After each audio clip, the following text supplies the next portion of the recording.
اعوذ باللہ من الشیطان الرجیم بسم اللہ الرحمن الرحیم۔ ناظرین محترم، سامعین کرام، آج جس عقیدہ توحید کے اوپر ہم بات کرنا چاہ رہے ہیں وہ یہ ہے کہ اللہ دکھائی نہیں دیتا، اللہ کو یہ نظریں ہماری نہیں دیکھ سکتی۔ بعض ہمارے مسلمان بھائیوں کا یہ عقیدہ ہے کہ خدا قیامت والے دن دکھائی دے گا، خدا آئے گا، ایک کرسی ہوگی، اس کے اوپر آ کے بیٹھے گا۔ اس طرح کی روایات ہیں بعض ہمارے دوسرے فریقین کے پاس، یعنی دوسرے مسلمانوں کی کتب میں ایسی روایات پائی جاتی ہیں، لیکن قرآن مجید اس کی نفی کرتا ہے۔ تو ہمارا عقیدہ وہی ہے جو قرآن سے لیا جائے۔ تو ہم اہل تشیع کا عقیدہ یہی ہے کہ اللہ دکھائی نہیں دیتا۔ یہ عقیدہ قرآن مجید کے عین مطابق ہے۔ کیا فرماتا ہے اللہ تعالیٰ؟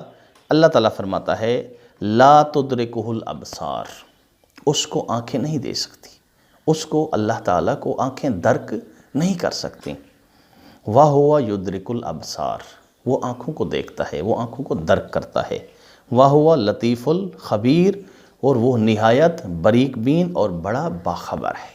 تو یہ آیت کیا کہہ رہی ہے؟ سورہ انعام کی آیت نمبر 103 ہے۔ اس آیت کے اندر اللہ یہ فرمانا چاہ رہا ہے کہ لا تدرکہ الابصار، انسان کی آنکھیں اس کو نہیں دیکھ سکتی، یعنی وہ کوئی ایسی چیز نہیں ہے کہ جس کو آنکھیں درک کر لیں، دیکھ لیں۔ وَهُوَ يُدْرِكُ الْأَبْصَارَ، وہ آنکھوں کو دیکھتا ہے، وہ انسان کو دیکھتا ہے، انسان اس کو نہیں دیکھ سکتا۔ جب ایک یمانی نے جس کا نام ثعلب تھا، اس نے علی علیہ السلام سے پوچھا تھا، سوال کیا تھا، کیا پوچھا تھا؟ هل رأیت ربک یا امیر المؤمنین، اے امیر المومنین کیا آپ نے اپنے رب کو دیکھا ہے؟ یہ سوال کیا تھا انہوں نے۔ تو مولا نے کیا جواب دیا؟ فَأَعْبُدْ مَا لَا أَرَى، کیا میں اس کی عبادت کروں جس کو میں نے نہیں دیکھا؟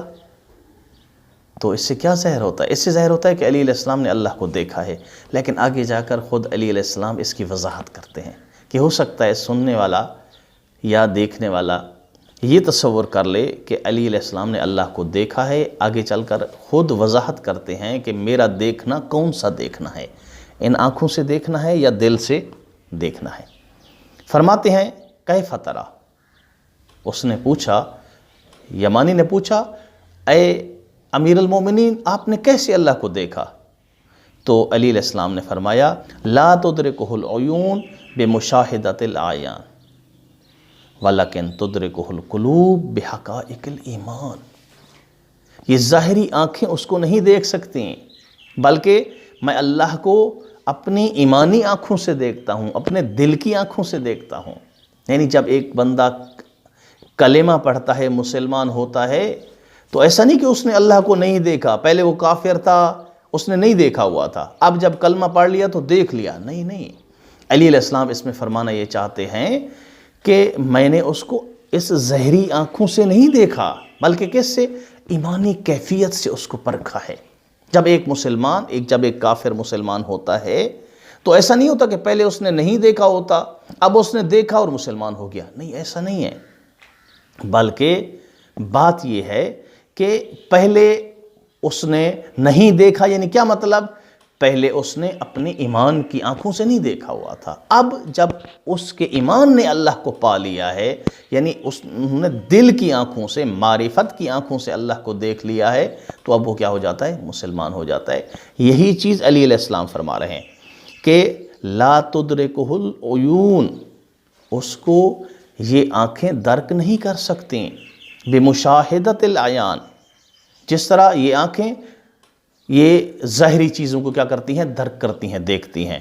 وَلَكِنْ تُدْرِكُهُ الْقُلُوبُ بِحَقَائِقِ الْإِيمَانِ، بلکہ دل ایمان کی حقیقتوں کے ذریعے اللہ کو دیکھتے ہیں۔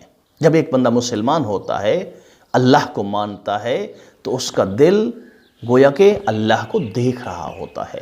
تو اس سے یہ واضح ہو گیا کہ اللہ کو ان ظاہری آنکھوں سے نہیں دیکھا جا سکتا، اللہ کو دل کی نگاہ سے دیکھا جا سکتا ہے، ایمان کی نگاہ سے دیکھا جا سکتا ہے۔ ایمان اللہ کو درک کرتا ہے، اللہ کو دیکھتا ہے، اور اسی کے ذریعے انسان اللہ کے اوپر کیا لے آتا ہے؟ ایمان لے آتا ہے۔ دعا ہے کہ اللہ تعالی ہمیں حقیقی معنوں میں اللہ کی معرفت عطا فرمائے۔ والحمدللہ رب العالمین۔